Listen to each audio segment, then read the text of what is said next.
So I just wanted to do one quick addition to clearing the fog. So I noticed these are active, so let's just see where I'm going to send them real quick so you can just see real quick. So this will clear more fog here.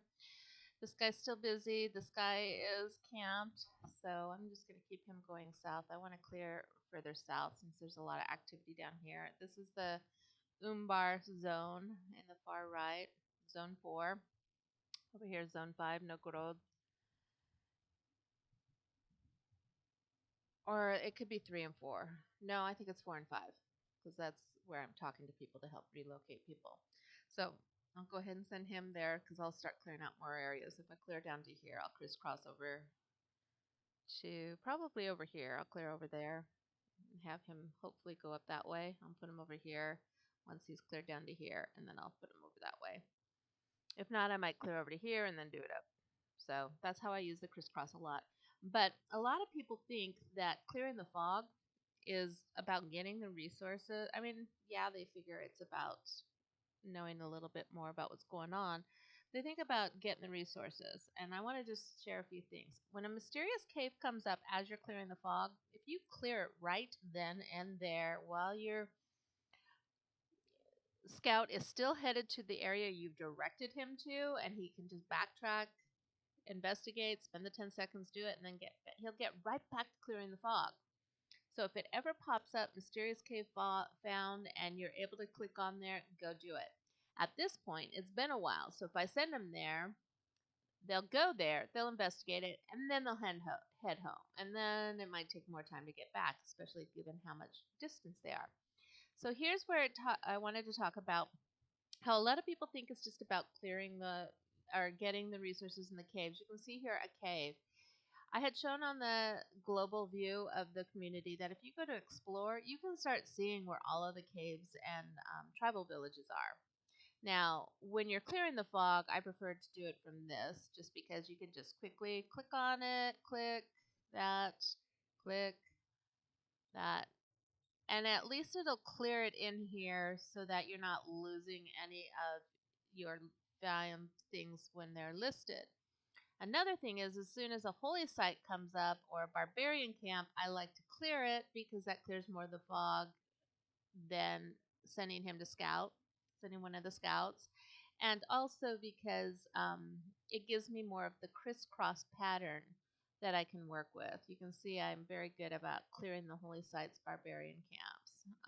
There's mostly just villages. Here's one that I missed. This must have happened last night when I sent them out. See how it clears a lot more of the fog than the scouts do, and that just means I don't have to scout that and busy them up. So that whole area will be that much quicker to do it. It's a lot bigger area than that they're able to scout. Another thing I wanted to point out was that I should probably do this one because then if I have to go to the other one, I'll go to the other one. So what I was mentioning in part one of this, clearing the fog, a lot of people didn't wait until the very end. In fact, some of them probably thought, I'll just wait till all the fog is lifted and then I'll go grab all these. So, because if you go in a kingdom where the fog is cleared, that's how you grab them all.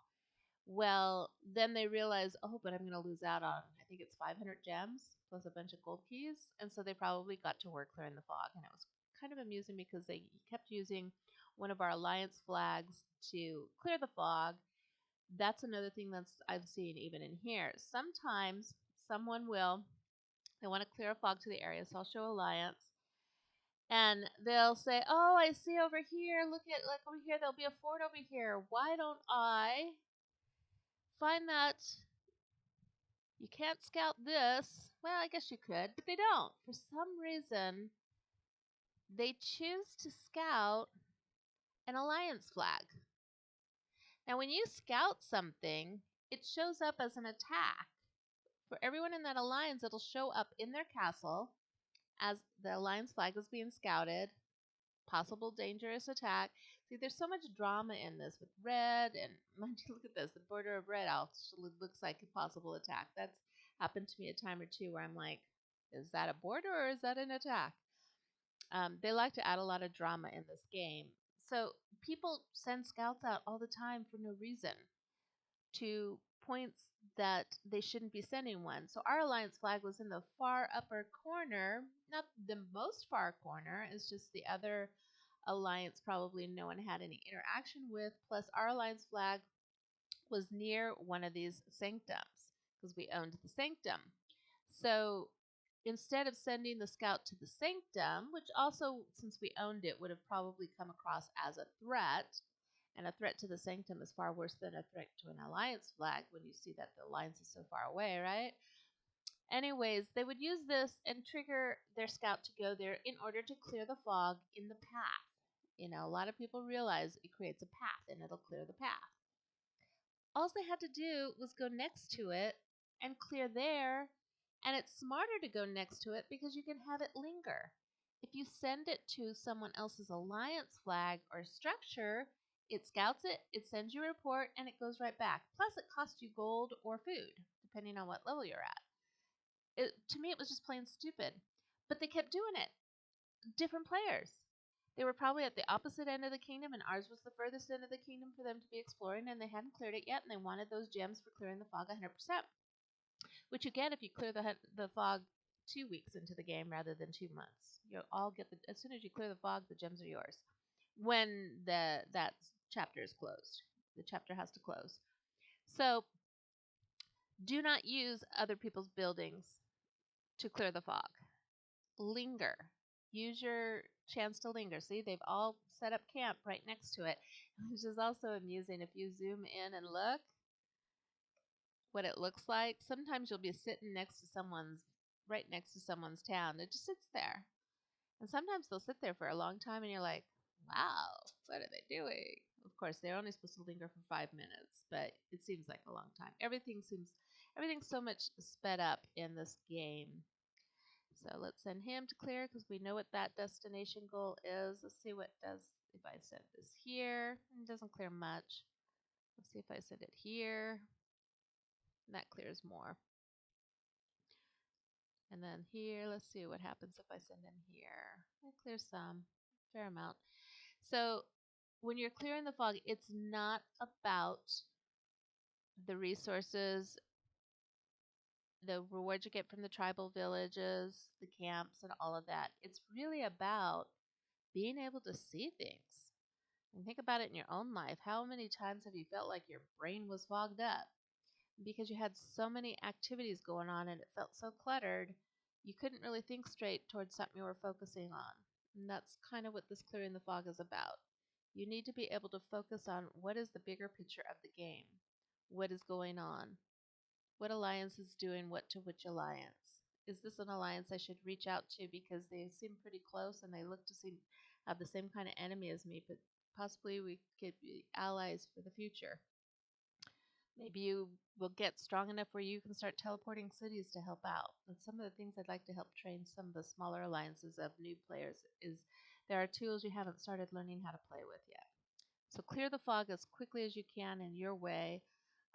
My way is that crisscross with small patches. And you can see I've cleared a lot. I have a feeling most players have only cleared in their immediate area.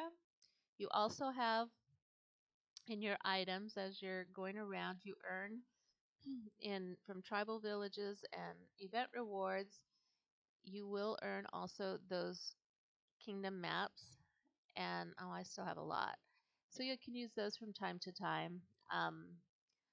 I use them in various areas. I don't like doing this 50 anymore. I did when I first arrived with one of my kingdom or one of my cities, and then the other one I did smaller. This one I think I did smaller ones. I think Tiger I did a huge amount because it was such a square pattern. It was hard to do crisscross, and I didn't like that. So I like to do smaller amounts, get the bigger patches smaller, and that's kind of my way of doing it. So I don't use them right away, like as soon as I earn them. I did the first time I went around. I started this game a couple months ago. I did use those as soon as I got them for a bit, and then I started just holding on to them till I felt like I wanted to clear a bigger area. Okay, that's enough on this. Signing off.